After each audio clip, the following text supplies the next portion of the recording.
The indie author revolution has been around for more than a decade, but we indies continue to push the boundaries of what we're capable of.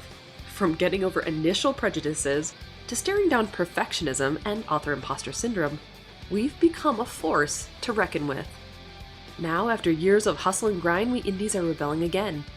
Gone are the days of publishing a book a month until we drop, and in its place we're sowing the seeds of a better way. A way with more ease, abundance, and flow. Get ready to learn about indie authorship from a whole new perspective. We're about to cover everything from releasing your poverty mentality to manifesting your millionaire author destiny. I'm Carissa Andrews, and this is the Author Revolution Podcast.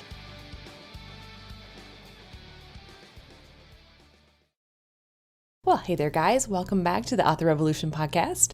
Here we are, the beginning of May 2023. I can't even begin to fathom that concept because I'm just literally, as of the time of recording this podcast episode, 2 weeks away from being on the road and heading to Idaho for the Idaho Writers Conference. And I'm really excited about that because there's so many cool opportunities for indie authors to learn to expand their business, expand their writing. Plus, there are some amazing speakers there. In addition to myself, there's going to be speakers like Claire Taylor, Becca Syme, Troy Lambert, and so many others. I mean, it's going to be a really incredible conference, and I'm looking forward to it. It's getting so close that I'll tell you, I'm getting a little bit nervous now, and I'm having to remind myself I've got this, right? But speaking of conferences, when I was at the 20 Books to 50K Vegas conference last year, one of the topics that continually came up was this idea of launching our books through Kickstarter. And now, a couple of weeks ago, we talked with Jill Cooper as she and Mal were putting together their next edition, the third edition of their Help My Facebook Ads Suck campaign, which obviously was funded very quickly. And probably thanks to many of you, you guys went out there, you pledged and became a part of this incredible opportunity, right? And so now I'm talking with Martha Carr again. We spoke shortly after the 20 Books Vegas conference. We were talking about author mindset and how to get over and overcome, adversity as an author. How, when things go weird, you are diagnosed with something or someone you love dies or something happens and you need some extra support. Martha came on the show to talk about that because it was probably the most impactful speech that I had gone to at the 20 Books Vegas conference. I mean, she is an incredible speaker and she's gone through some really tough times as an indie author, as a woman, as a mother. So it was just a really cool conversation to have with her. And now, as we're coming into the new year, we talked briefly then about the fact that she is building her first Kickstarter for her first kind of solo series that she's done. And it's in the process right now. So the Kickstarter for her Queen of the Flightless Dragons series. And I've obviously pledged to this one as well. I'm interested in how the Kickstarters are working and in specific, how it's working for authors that I know, how authors are utilizing it in ways that we really haven't tapped into in the past. And so we're going to be talking with Martha this week about her Kickstarter, how she's put it together, how indie authors can think about using Kickstarter as a means of really launching their books bigger and better and in a way that is really a lot of fun. Jill and I talked about that last time when we were talking about their Kickstarter, about how it's just really a more fun and interesting way of launching books. And so it's becoming kind of the launch process, the launch strategy of the future. And so it'll be interesting to see how this continues to transform as we move forward. Now, Jenny and I, my PA, we've had conversations about whether or not Kickstarter is the right thing to launch my new romance pen name, the rom-com pen name. And I personally want to give it a try because I think, why not, right? But there aren't very many rom-com authors utilizing the platform yet, which is really interesting to me. It's mostly, obviously, fantasy authors or nonfiction authors, which makes sense considering the Brandon Sanderson Uber launch last year, right? So it's interesting to see what authors in which genres are actually utilizing it. So it's an interesting debate. It's an interesting conversation to have. Indie authors have so much more opportunities than ever before when it comes to launching their books and to really getting their books into the hands of readers and doing it in a way that really resonates with what feels good to them, right?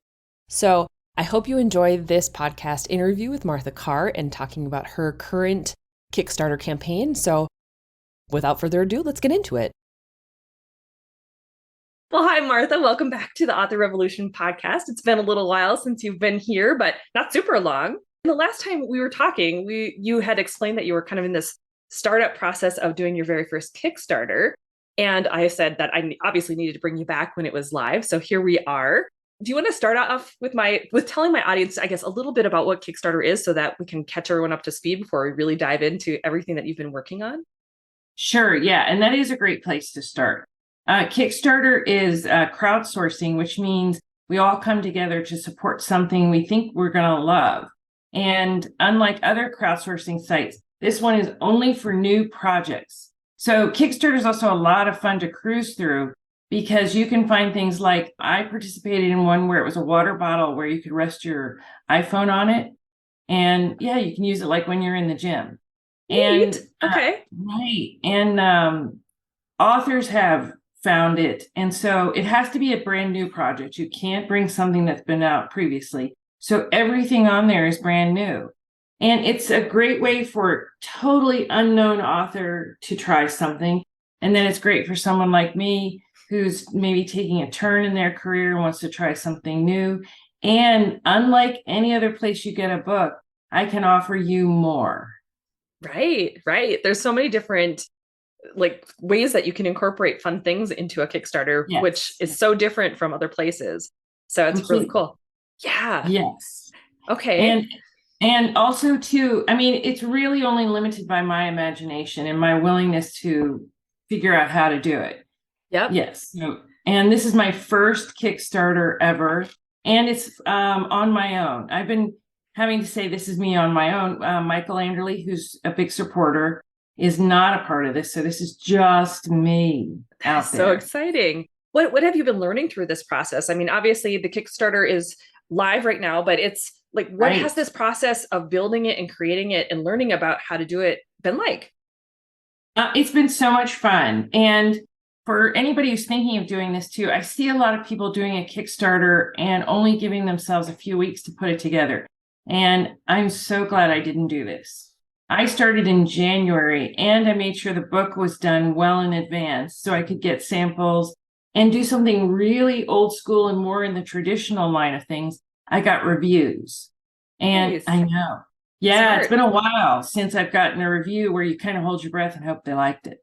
But, but the reviews came back and they were outstanding and they got the book completely. And so it gave me the chance to use all of that. So like I could do this. This is the sample of the special edition. Wow, that is beautiful. Yeah, and I could take pictures of it for the Kickstarter so people could see what they're going to get. It's got small details like the little rope right here. It's got a better quality paper. And then the art is on the book as well. Wow. And it extends around the back. That is so pretty. So those of you who are just listening, you're going to have to go check out the video because this book is just beautiful. Yes. And it's nice and heavy because the paper is a heavier weight. And then, that's the actual back of the book jacket, but the art extends all the way around the book. So yeah, it's a really nice collector's item, which is something you can offer on Kickstarter. There is a less expensive hardcover people can get. And there's an ebook and there's a paperback. So everybody's covered.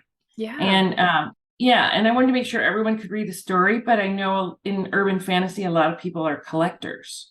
For sure. So unlike Amazon, I got them covered. Right? Absolutely. Okay, so tell me a little bit about this series. So if anyone's interested in checking out this Kickstarter, what is the series all about?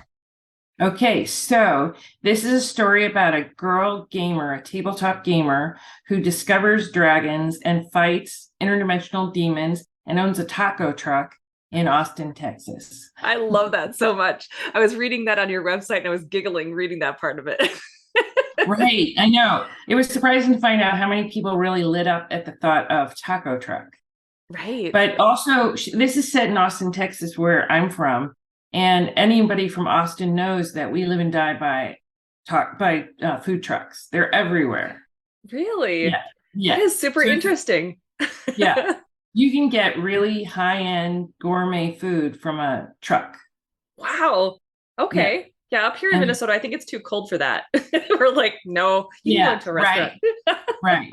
And it's fun when somebody like an Uber driver told me recently, he said, the Shell station on Riverside, the blue truck there, best tacos in town. And I love that sort of thing. That is so So cool. yeah. So also, every bar list in the book is real, and Austin's nice and weird. So I found a bar that's called the Garage that's in a garage, and since it's called the Garage, you have to know you're going there to find it. You're not going to find it by accident. Okay. And yeah, it's like a little speakeasy, and it's so bizarre. And all of them, I went and showed, and I can do it for every book, and they're all a little hole in the wall. Some of them are kind of famous, the music, the blues that are in them. So there's those touches in the book too that are really fun. That's awesome. What inspired the series? Did you like have it brewing for a while, or was there like some sort of just inspiration that hit? This was on a back burner for quite a while, and on the something I really wanted to do. And dragons are fun, and Austin is fun, and trying to Yeah. combine urban fantasy with dragons where magic isn't known. I just thought that would be a lot of fun, and set it in Austin. Yeah, and also I tend to do female characters who are very independent, who have to learn how to let people help, which is something I've learned how to do. But That is so yeah, cool. so and I like to include a lot of humor, and this does include portals, so it's got a sci-fi element to it. Okay. And I'm a tabletop gamer, so the Ah, heroes in this book are tabletop gamers, which I think is about time. yeah, absolutely. I agree with you on that. That is so Right. cool. I love when everything kind of melds itself together. Like you get the idea Yeah, and it yeah, just kind of sits there and brews for a while. And then all of a sudden you're like, okay, yes, I got to do this thing. It's yeah, got to come out yeah. now. Okay, so in the Kickstarter for this, okay, first of all, I want to know, how do you pronounce the title? Is it Eamon? It's Eamon. Good for Okay. you. And it's an Irish word. I'm Irish, and it's an Irish word for wealthy protector. And Oh, it's a trilogy, so there'll be three. The next one is Lacer, and that'll come out in the fall, and that means fire. So that'll give you a nice. little preview of what's to come. Ooh, I Yeah. love that. So what rewards are you offering to pledgers who come in and want to back your Yeah. Kickstarter? So this time I wanted to keep it a little simple since this is my first Kickstarter. I want to make sure I deliver really good quality and on time. Like Mixum, who did this book, is a U.S. Company, and they answer their phone. So I'm Always a also plus. doing always a plus. I'm also doing enamel pins of the characters in the book. Oh, cool. If you've been following me at all on Facebook, you've seen the characters. Those will all be enamel pins that you can get. And then there, of course, are stretch goals. Those I'm keeping a little bit hidden. But as we hit different goals, as people come in, everybody will find out. And everybody who pledges will participate in the stretch goals. It won't be just some, everyone will get to participate. That is really cool. I love that. I think the stretch goal offering system that has kind of come about has really sparked some creativity in authors. Yeah. Yeah. Yeah. Yeah. And that was started by people. That was not actually a Kickstarter thing. That was a people setting up thing, and it's just spread. Oh, and also I should say, I figured out how to do shipping for Europe and other countries. So you Okay. get to participate too, even if you're not in the US. So what's the lowest tier that they can come in at? And then the highest They can tier? come in, so they can come in at $1 if they just want to donate, and Okay. to get the ebook, it is I believe it's at $10. I'd have to look to be sure, but it Okay. comes with more than you normally get.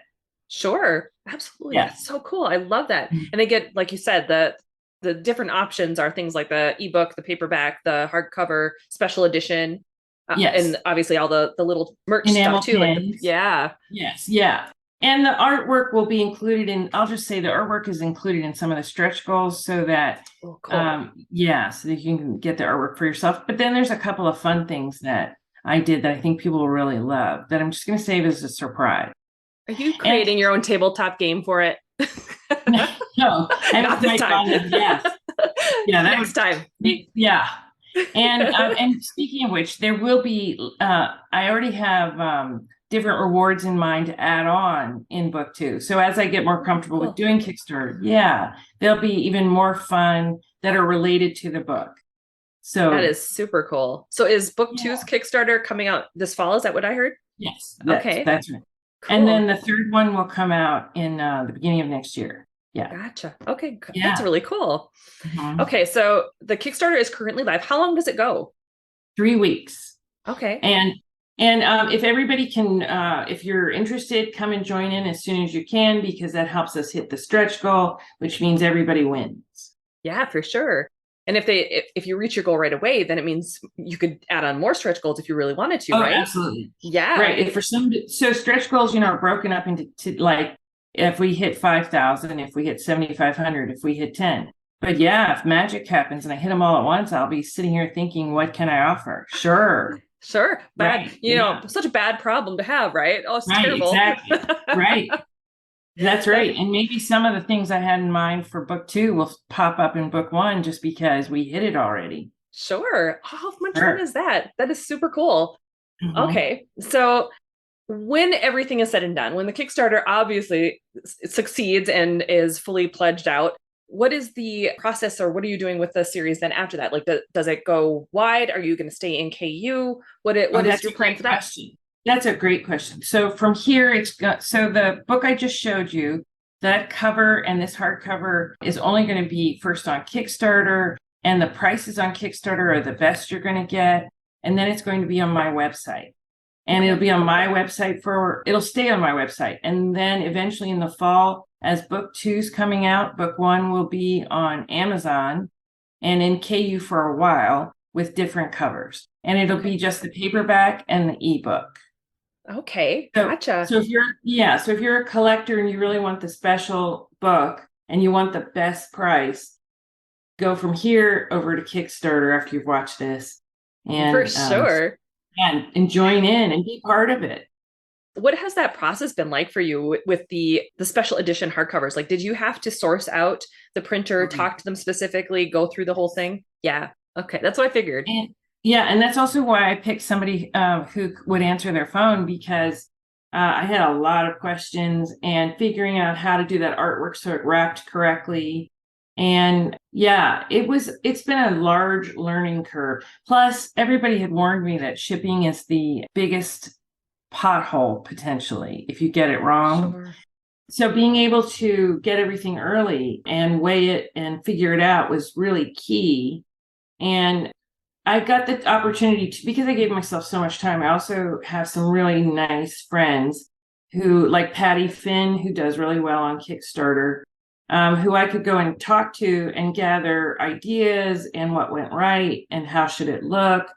And that Russell Nolte was another big inspiration for how the page should look, gave me the time to gather art.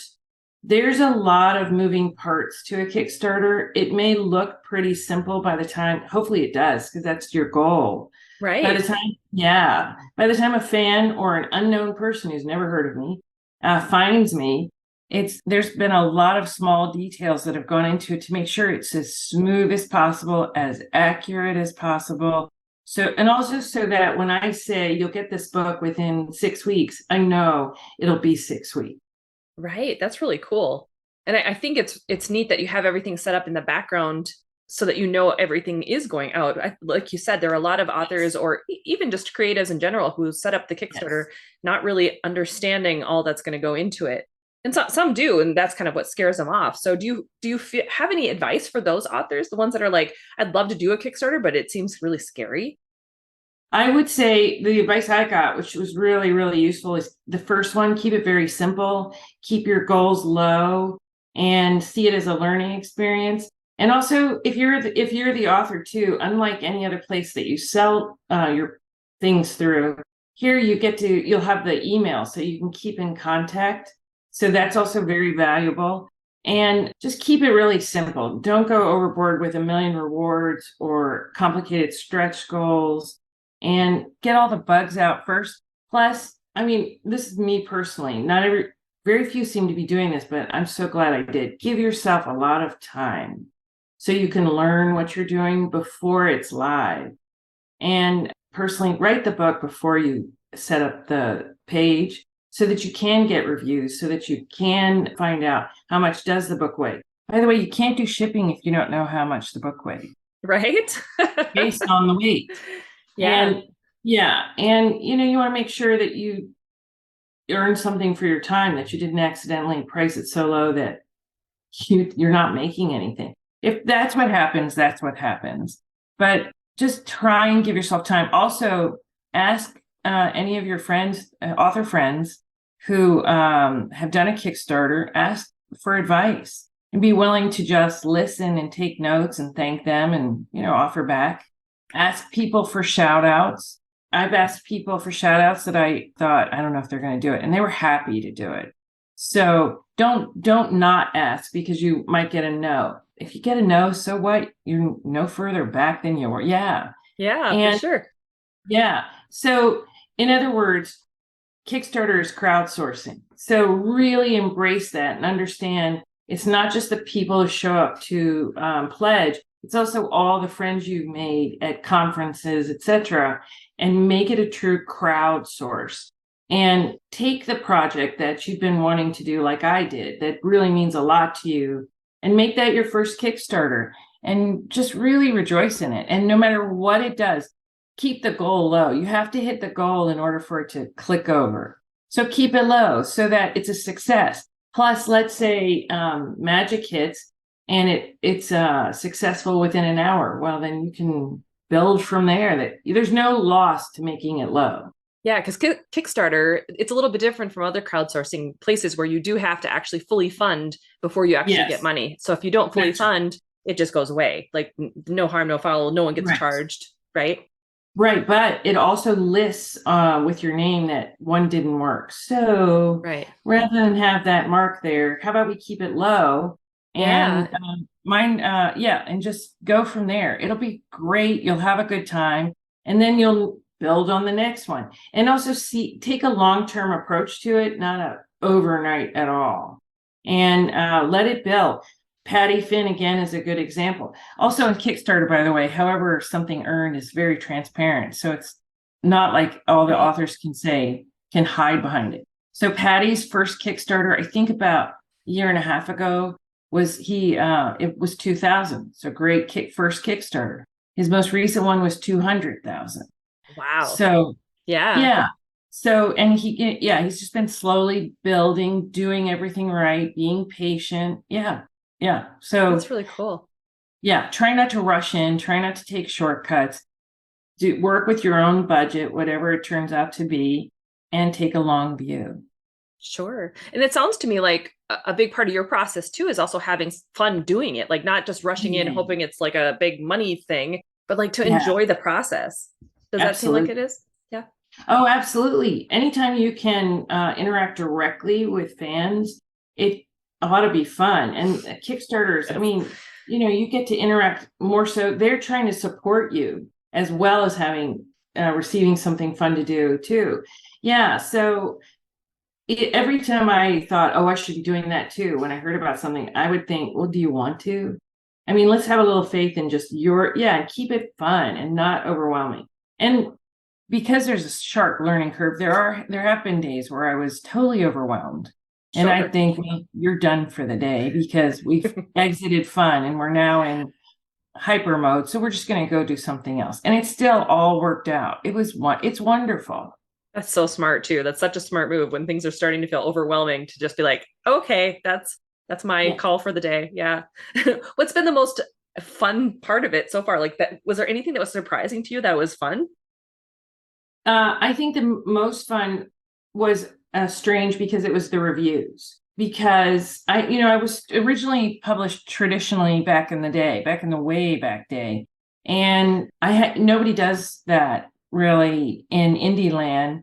So it was fun to interact again with reviewers and get those first early reviews where you're holding your breath, and it's exciting. It's exciting. And also you have more contact with that reviewer than an anonymous Amazon review.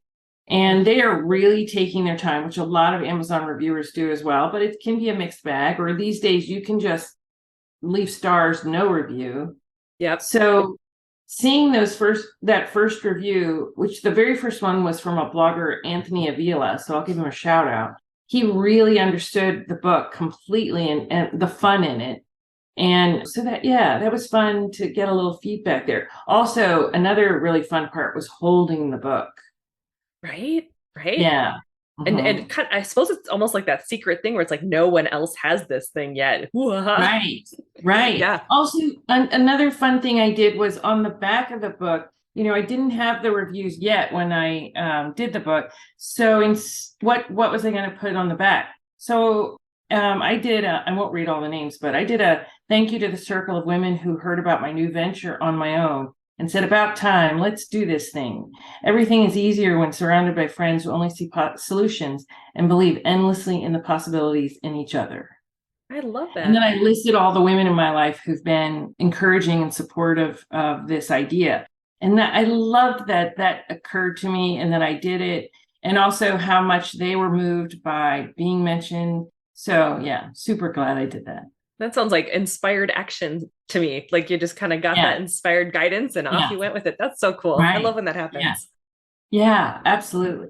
And it also, each little tiny inspiration like that moment, like asking the artist to do the art on the back of the book, all those tiny little moments add up to, like you said, it makes it so personal, so much more personal than a normal book release. And and so much more of an event in my life than say, I mean, a book release is still great, still fantastic, but this has got a lot more layers to it.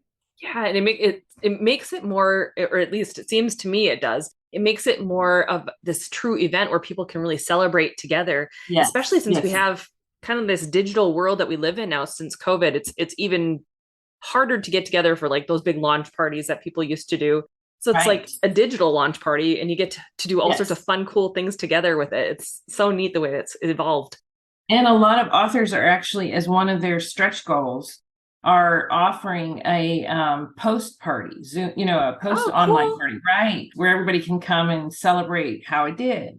So that's just a hint if you all come over that there might be an online party. I love it. Is there pizza involved with this one too? Well, there has to be.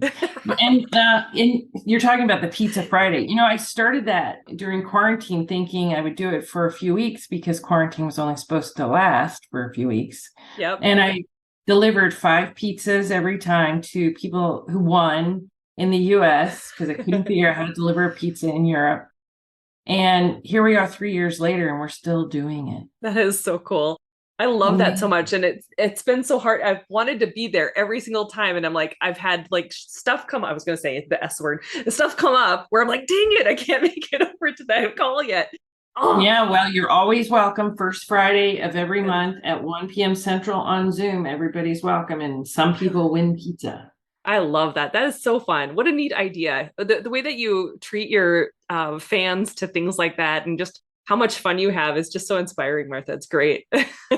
And they are a family now too.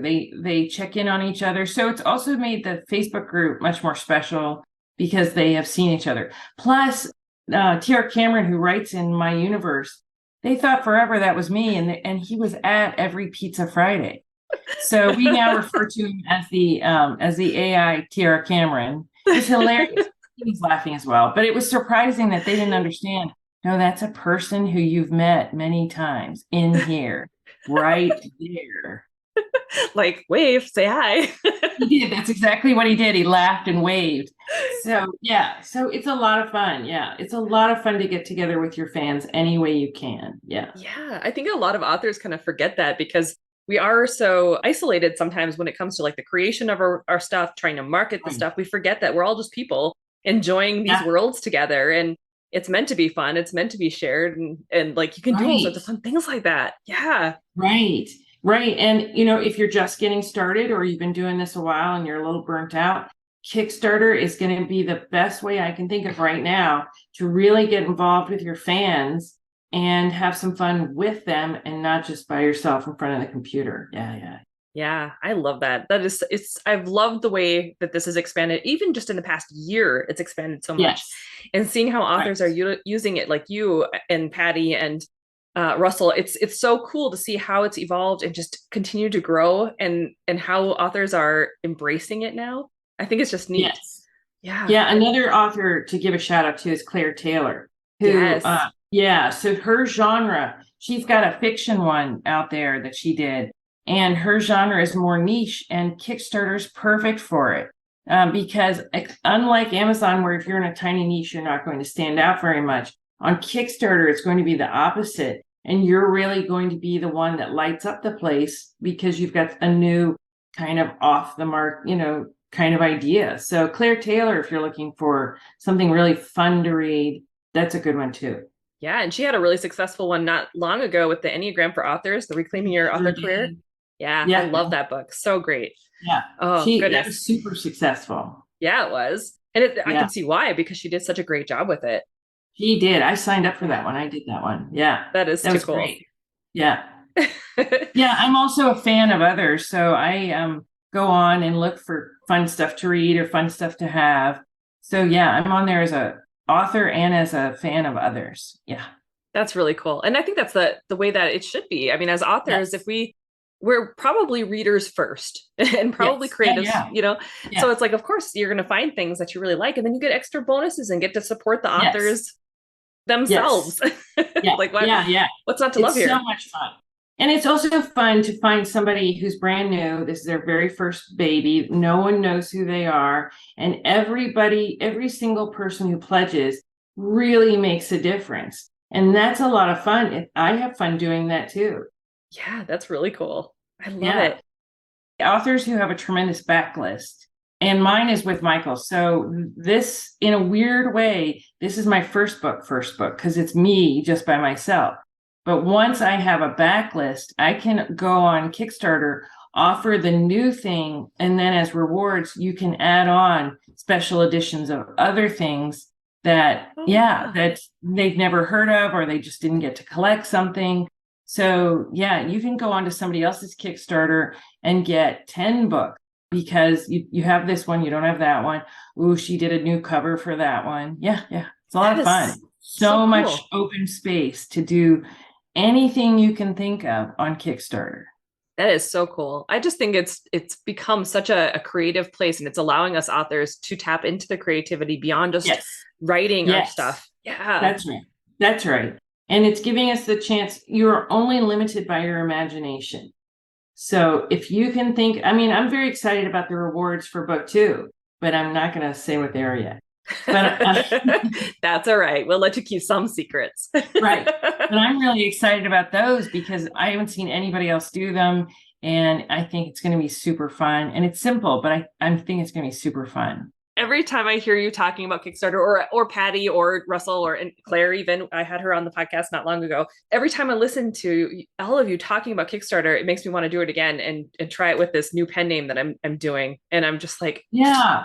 inching closer towards pulling that trigger. We'll see what Yeah. happens, but Yeah. I haven't made the decision yet. But it sounds so much fun. I just like, It oh is fun. yeah, Yeah, and I had been waiting for an idea. Like, we admit Patreon is something where you can get a subscription and sponsor someone, but it's also open-ended. It never ends. And that yeah, just never appealed to me. It appeals to others and it's really fun for them. But Kickstarter was exactly what I was looking for. that's Where, cool. yeah, where it's 3 weeks and you can kind of build this pressure to this celebration and then go on to the next one. Yeah, very excited.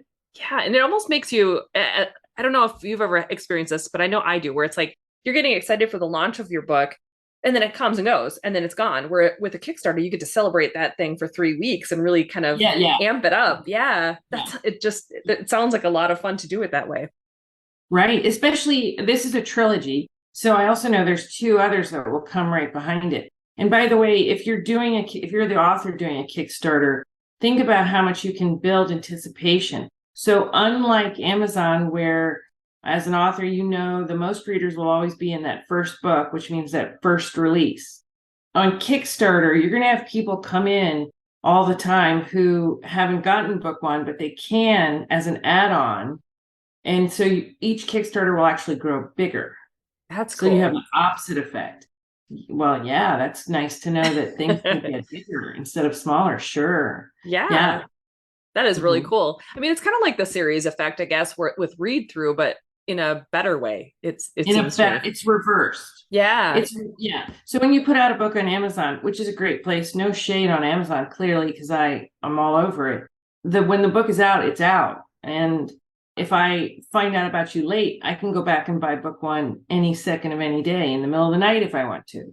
Right. On Kickstarter, once it's over, it's over. But if you know it's a series, the author's going to probably offer that book again so that you can get 1 and 2 or 1, 2, and 3. So you're never left out. And so, yeah, your Kickstarter will grow. Yeah. Well, and as a backer too, that's pretty cool too, because then you don't have to feel like you missed out. Oh, here's book 3. Now I Exactly. can't get the other ones. Yeah, exactly. I mean, or you missed out on the special edition. Like you can still get them somewhere, but you want them all to match. Yep. And I totally get that. Yeah. And so on Kickstarter, you still can. Yeah, it's so much fun. And then, so I'm offering enamel pins this time to keep it simple. The next time it'll be enamel pins and something else. And then, so yes, you can still go back and get the whole shebang of somebody's offering. You didn't miss out. That is so cool. I love it. Mhm. Well, Martha, where do people go to find this Kickstarter so that they can obviously jump on this? Or where do they go to find you and your books? So you can find me at marthacarr.com. And that's where the store will be as well. When this is done, that the store will start up. And the link, I believe you're going to offer to them for Kickstarter, but you can also go over to Kickstarter and put in Martha Carr. And since this is my very first one, I will pop up with just this book. It'll be super easy to find. Right? That is so great. Well, Martha, thank you so much for being here and talking about your Kickstarter experience. When we talked last time, I was so excited that you were doing this, and I wanted to get you back here so we could talk about it again, because it's just so much fun to speak to you and to see you and to see what you're up to. So thank you for being here. Thank you so much for all your support of authors too. This is really friendly and fun place to come and chat. Oh, well, thank you. Sure. Well, I am definitely going to be pledging to this Kickstarter. I hope everyone else does too. Thank you. And I'll be pledging to yours when you finally do it. Well, thank you. I guess I have to decide now. Yeah. I think Yeah. it's a yes. We're just all waiting. Okay, it's a yes then. Martha just pushed me over the edge. It won't be until early 2024 because I got to get some of these books written first. Yeah. Yeah, and you can start planning now and gathering information now. Yeah, so it's no pressure. When people do that short-term thing, all they did was put pressure on themselves to get it right. I've had hiccups along the way. I'll just throw in on every step, but because I had so much time, it just wasn't a pressure cooker. It's just I could stop for the day, come back, solve it tomorrow. Smart. And that's so smart. I think we out there we kind of got into this role of doing things very quickly, but sometimes when we have that space, that yes, it allows things to work themselves out without it feeling like you said, so much pressure. Yes. And it also allows you to really write the book in a way that's enjoyable so that I can go back. An idea occurs to me, I can go back and add it in. There's still time. Yeah. That is so cool. The readers appreciate that too, I would imagine. Right. The small details. Yeah. Yep. Too cool. Well, thank you again, Martha. I'm so glad that you're here and so glad that you shared everything with your audience and my audience about your Kickstarter. Thank you. And I'm sure I'll see you again. Absolutely. Well, guys, Martha is a font of knowledge when it comes to Kickstarter already. I mean, this might be her first campaign, but she's obviously been learning from the best. And so it's really important to, if you're in the process of putting this sort of concept together, to be taking words from people who are doing it and their lessons and their insights and making it your own and doing a Kickstarter that really feels good to you and doing it in a way that is sustainable for you, in a way that feels like it is just exciting and challenging, but fun at the same time. I love that Martha really went into this knowing that she needed to keep it simple this first time around. She's still learning the ropes. She's understanding how Kickstarter works. She wants to know how to utilize it in a way that feels like it is doable for her before she goes any deeper and really starts creating tiers that are completely crazy, right? And I think that's something that all of us can really take some lessons from. Because I don't know about you, but when I think about doing things like this, it's like my mind goes off in a tangent and I want to create all the cool things and like get the gold foiling and the this and then that and the special edition whatevers. And sometimes when we do that, we overwhelm ourselves. And remember, the confused mind does nothing. And we don't want to get to the point where we're completely confused and overwhelmed. We want to have fun with this thing and know that we're going to have a good time, know that it's going to be easy to perform all of the tasks that are a part of the Kickstarter once it's been funded. And so I don't know, I just think it's really interesting to hear the conversations of the authors who are doing the thing right now. And they're utilizing it and blazing the trail for those of us who want to give it a try in the future. Now, for me, I've done Kickstarters in the past, but never in the way that it's being utilized right now. Like, people are really using it as a fun way to get their readership engaged and to really go bigger, right? And as an indie author who is looking at expanding into a new pen name and building an audience, there's just something really appealing to me about doing it through Kickstarter and allowing that program, that community to, I guess, help me reach further or help me reach higher or help me just have more fun, right? So it'll be interesting to see how that plays out next year. I am definitely leaning that direction. Jenny's trying to talk me out of it. I don't know. She's kind of a poo-poo when it comes to Kickstarter. She's not a huge fan of the platform, but I don't think she's seen things quite the way that I have lately. So there's a little bit of that going on. So I'll have to, I guess, give her some insights into how it's all working and how it's going to be a fun time. But we'll see how it goes. Even if she's not on board, you know what? If I feel like doing it, guess what's going to happen? We're going to do it anyway, right? All right, guys, if you'd like to download the transcript of today's podcast episode, head over to authorrevolution.org/181 and you can get it there. Obviously, I'll have links to Martha's Kickstarter. I will have links to her website. If you want to get any of those, head over to that same link, authorrevolution.org/181, and you can get them all right there. Well, I am going to continue preparing for my Idaho Writers Conference presentations that are coming up. There's 3 that I'm preparing, so that'll be an interesting endeavor. And I hope this rest of the week goes really well for you. I hope you enjoy the process. Enjoy the Kickstarter from Martha Carr because there are some really cool tiers in there. And go forth and start your author revolution.